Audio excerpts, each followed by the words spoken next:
welcome back to the channel. I am so happy you're here. This is a good one. This is the last book in the Peter Rabbit series. Today we are going to be reading The Tale of Mrs. Tittlemouse. She made an appearance in one of our last stories, but let's see what little Miss Tittlemouse has to say in her story. Once upon a time, there was a wood mouse, and her name was Mrs. Tittlemouse. She lived in a bank under a hedge.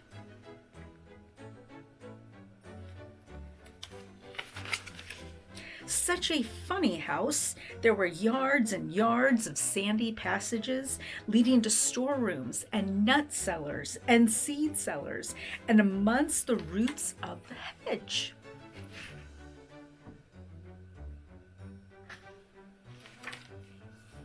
There was a kitchen, a parlor, a pantry, and a larder.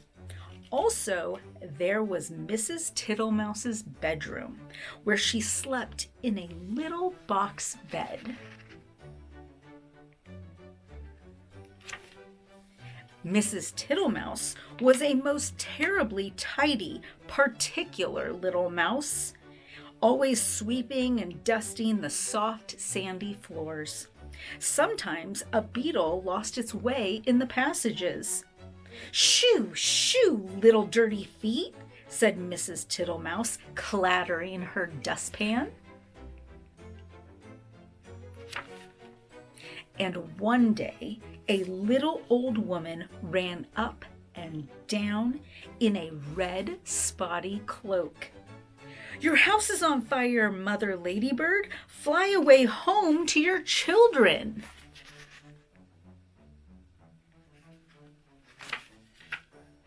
Another day, a big, fat spider came in to shelter from the rain. "Beg pardon? Is this not Miss Muffet's?" "Go away, you bold, bad spider, leaving ends of cobweb all over my nice, clean house." She bundled the spider out at a window. He let himself down the hedge with a long, thin bit of string. Mrs. Tittlemouse went on her way to a distant storeroom to fetch cherry stones and thistledown seed for dinner. All along the passage, she sniffed and looked at the floor. "I smell a smell of honey. Is it the cowslips outside, in the hedge? I am sure I can see the marks of little dirty feet." Suddenly, round a corner, she met Babbity Bubble. "Zzz, bizz, bizz," said the bumblebee. Mrs. Tittlemouse looked at her severely. She wished that she had a broom. "Good day, Babbity Bumble. I should be glad to buy some beeswax, but what are you doing down here? Why do you always come in at a window and say, 'Zzz, bizz, bizz'?" Mrs. Tittlemouse began to get cross. "Zzz, whiz, whiz," replied Babbity Bumble in a peevish squeak. She sidled down a passage and disappeared into a storeroom which had been used for acorns.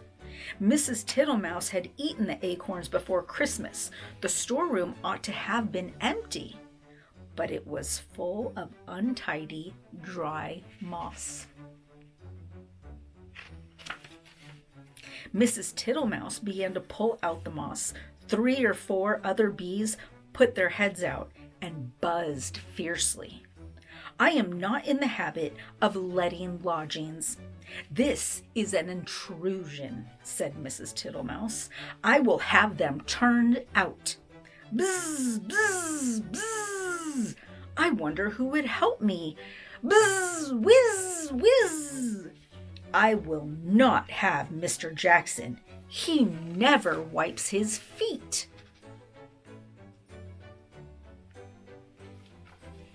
Mrs. Tittlemouse decided to leave the bees till after dinner. When she got back to the parlor, she heard someone coughing in a fat voice, and there sat Mr. Jackson himself. He was sitting all over a small rocking chair, twiddling his thumbs and smiling, with his feet on the fender. He lived in a drain below the hedge, in a very dirty, wet ditch. How do you do, Mr. Jackson? Dearie me, you've got very wet. Thank you, thank you, thank you, Mrs. Tittlemouse. I'll sit a while and dry myself, said Mr. Jackson. He sat and smiled, and the water dripped off his coattails. Mrs. Tittlemouse went round with a mop.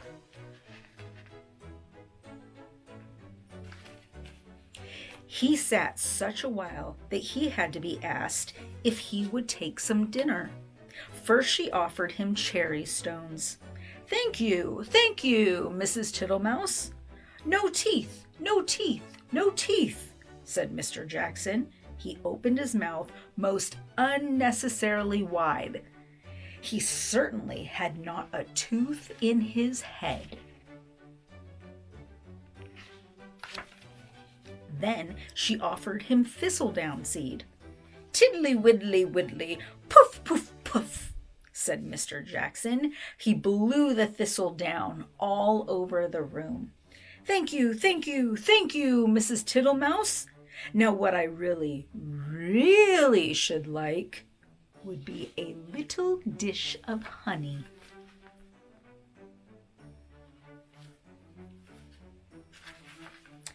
I am afraid I have not got any, Mr. Jackson, said Mrs. Tittlemouse. Tiddly widdly widdly, Mrs. Tittlemouse, said the smiling Mr. Jackson. I can smell it. That is why I came to call. Mr. Jackson rose ponderously from the table and began to look in the cupboards. Mrs. Tittlemouse followed him with a dishcloth to wipe his large, wet footmarks off the parlor floor.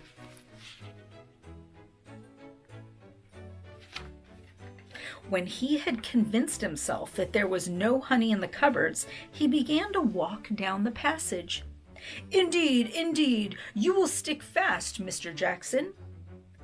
Tiddly widdly widdly, Mrs. Tittlemouse.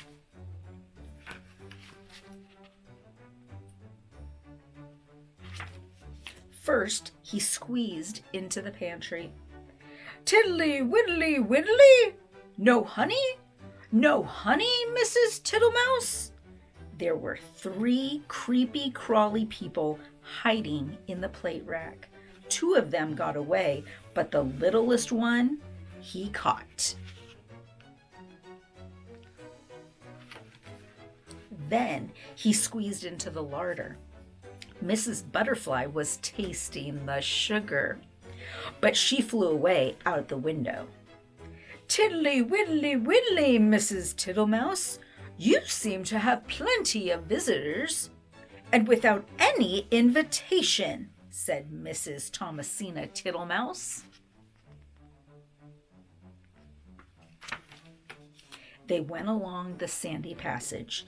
Tiddly widdly, buzz whiz whiz. He met Babbity round a corner and snapped her up and put her down again. I do not like bumblebees.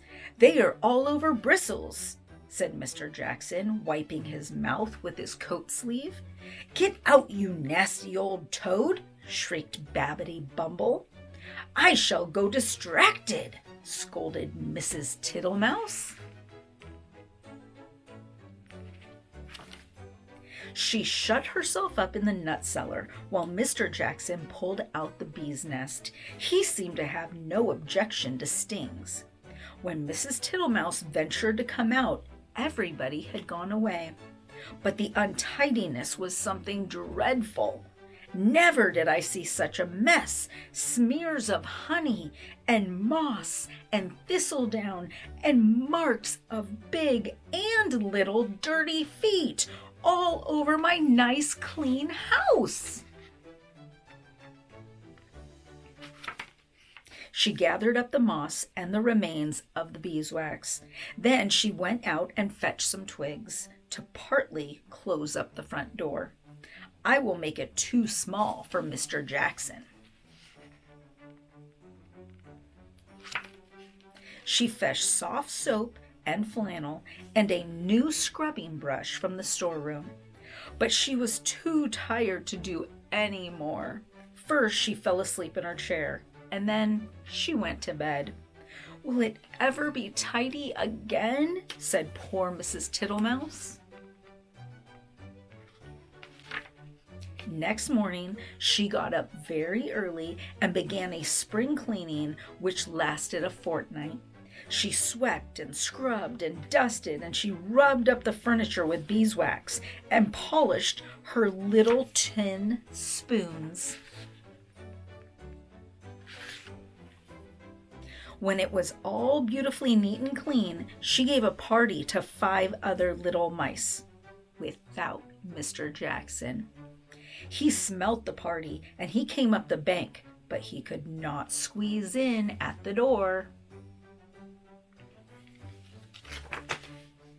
So they handed him out acorn cupfuls of honeydew through the window, and he was not at all offended.